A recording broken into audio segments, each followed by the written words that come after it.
Il est des gens qui ne sont pas persécutés, tout en pouvant être des hommes religieux. L'évangile de Matthieu les appelle des hypocrites, Matthieu 6, 2, 16.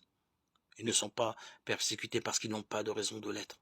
Être vus, Matthieu 6, 5, afin de se faire louer des hommes, Matthieu 6, 2. Telle est leur ambition. Cependant, leurs actes paraissent objectivement bons. Ils se livrent à l'aumône, à la prière, au jeûne.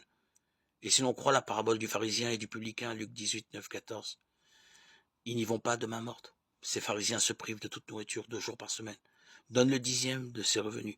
Si tous les chrétiens agissent ainsi, il n'y aurait plus de problème de nier du culte. Il y a là un héroïsme incontestable, une rectitude, une vertu hors du commun. Néanmoins, leur attitude déplaît souverainement à Jésus. Leur motivation invalide leur démarche. À cause d'elle, leur action ne sert à rien. Leur héroïsme est inutile et leur vertu inefficace. Il veut être remarqué, considéré. Ils désirent que l'on dise du bien d'eux. Il leur faut assurer de réels efforts pour y parvenir. On pourrait se dire que c'est mieux que rien, mais l'évangile n'est pas de cet avis, car elles reçoivent immédiatement leur salaire, qui est d'être vues.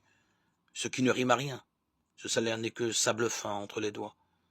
L'événement passé, rien n'en reste. En revanche, le pécheur, le pauvre de vertu, dès lors qu'il est conscient de sa pauvreté et qu'il sait avoir besoin d'un autre, voit son avenir changer. Témoin, le publicain de la parabole, Zachée, Luc 19, 1, 10. La femme prise en flagrant délit d'adultère, Jean 8, 1, 11.